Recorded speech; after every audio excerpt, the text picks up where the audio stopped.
All right, here we go, Coach. Utah Valley. I've never had the pleasure of being here. It's beautiful. Yeah. Okay. Welcome. I went hiking yesterday, the place called Donut Falls. Yeah. What a cool place. Awesome It was an place. easy hike, but a Yeah. beautiful place, right? Yeah. Let's start there. Yeah. Start with the fun. What do you guys do for fun around here? We have anything you can think of: skiing, hiking, mountain bike, anything outdoors, hunt, fish. We try to keep it safe. So I mean, there's a lot of good rock climbing, but you gotta be careful. If you got friends with boats, there's tons of lakes, jet skis, snowmobiles. I mean, you name it, you can do it out here. Utah's a growing place, so I think it gets overlooked as a big city, Salt Lake, but it's got everything. We got professional basketball. We just picked up a professional hockey team. We got AAA baseball, AAA single A baseball. We got minor league hockey. I mean, we got a professional soccer team. Concerts, everything, man. I mean, this place is a hidden gem. So it's getting busier, but it's still not your LA, not your big city. So it's fun. I mean, anything you want, we can find it. All right, let's translate that into the wrestling, because if I'm correct, you're the only game in town, especially Division I, right? Yep, only D1 wrestling in We don't have state. BYU anymore. Utah doesn't have anything, right? Utah State back in the day had D1. BYU had it. They both don't. There is Snow College, junior college, and then Utah Tech down south, St. George. Okay. But that's it. Looking up and down your roster, obviously you've got Utah kids here. Yep. You are a Utah kid. I am, yeah. You know, in Ohio, we think we're the best, okay? We're right next to a small state called Pennsylvania, but who cares about that, right? So we think we're the best, but let me tell you something, man. Utah wrestling is no joke. Obviously, on the national scene with things like social media, we see kids from coming all over that are just fantastic. Yeah. And there's a big family from the Utah area that are still involved in wrestling, the Yep. Sandersons, right? But you're a Utah kid.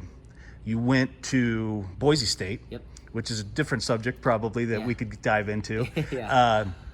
But my point is, solid wrestling comes out of this state, right? Up and down your roster, you've got Utah, you've got obviously Idaho, some probably California, Washington.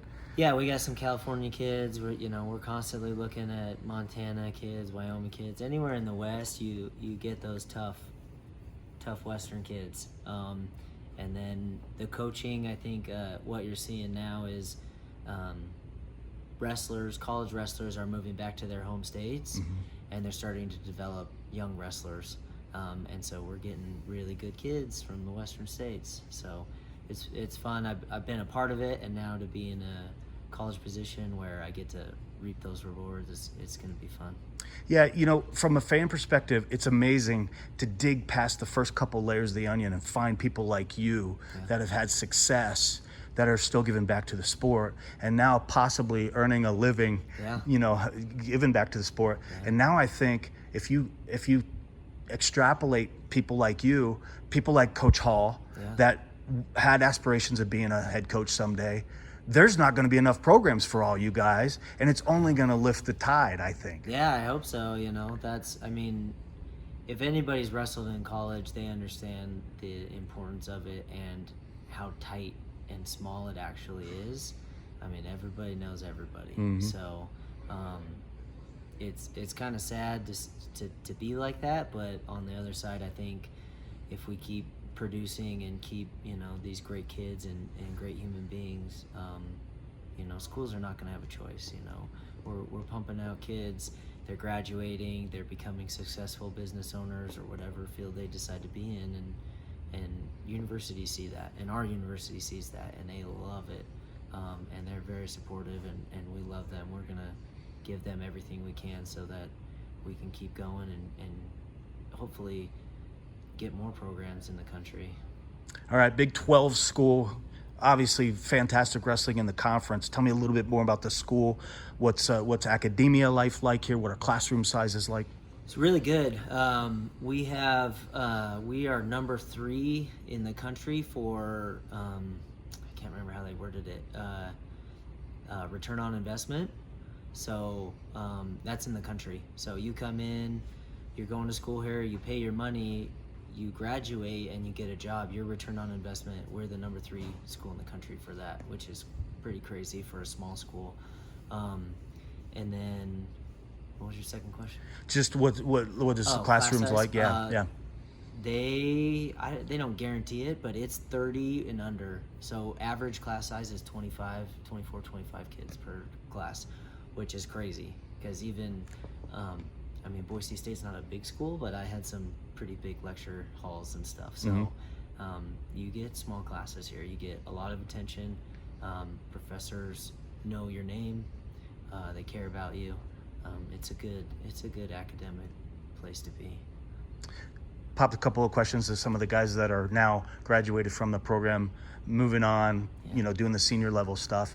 And one of them said something about the family atmosphere. Yeah. With new coach Hall coming in, tell me a little bit more about what happens inside these 4 walls when there's an actual, in-season practice going on. What's it like, and what's the atmosphere like amongst the teammates? Yeah. So I think if you know Adam, he's business.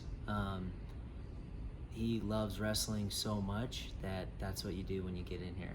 We'll play games, we'll do some fun stuff, but the point of being here is to get better at wrestling, and he will do anything for you so that you can get better at wrestling. So they're fun practices. We work hard. The team loves it.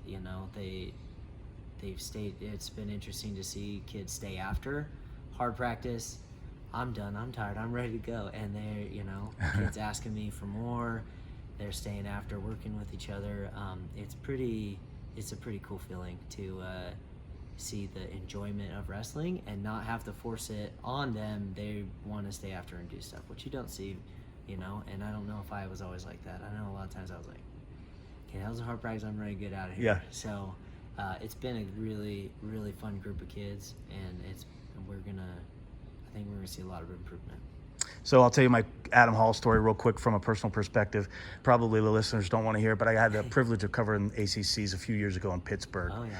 And I remember being mat side in this big arena, at Pitt, and looking back in the bullpen warm-up area, and there's Coach Hall yelling from the bullpen to the athlete, the NC State athlete that's on the mat. And I'm looking back going, this guy's an animal. He's not even mat side. He's just yelling. Yeah. What I love about that is the passion. And what I think from a fan perspective is now you guys might have a little bit of target on your back. You might have some expectations to live up to just from the passion that I saw. Now, I didn't have a camera on him. Yeah. So maybe not everybody knows that about him. Yeah. But from what you just said, the business aspect, I think you guys have a target on your back in the Big 12. Yeah, and that's fine. That's, if we don't, we will. So that's the goal.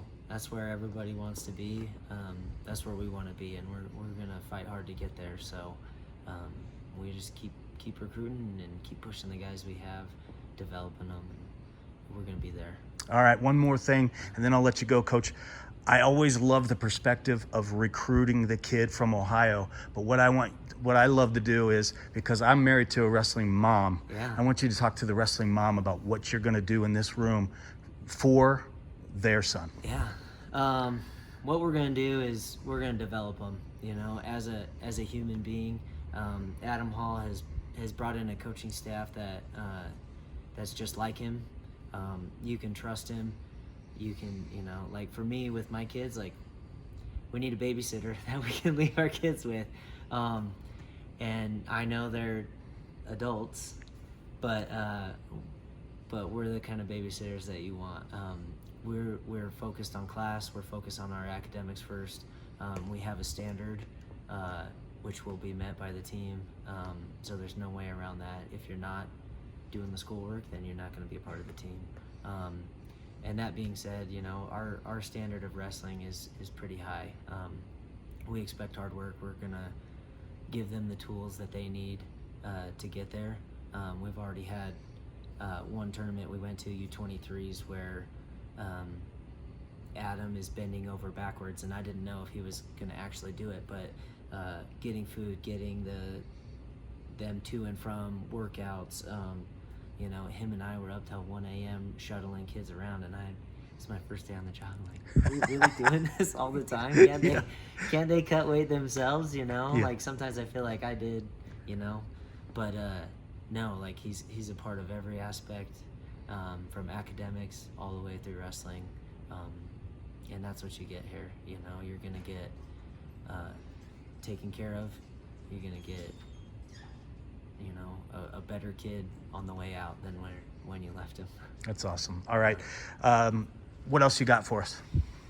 When you saw the room, I mean, we got a lot of good things coming. You know, I don't know how much more I can say, but you know, we're constantly improving. You know, improving the room, improving the wrestlers, improving the situation that we can give these kids. You know, from nutrition to academics, everything in between. You know, like we have a nutritionist. We kept our lifting coach, who's really good and meets with us and is right on our game plan with us, and we're just surrounding everything we can to make things easier for these kids to be successful. So, yeah, if you like mountains and you like winning, it's a good spot. Who doesn't like that? I don't know. Yeah. Some people. Right. All right. Okay. Thank you for the time, Coach. Yeah, thank you.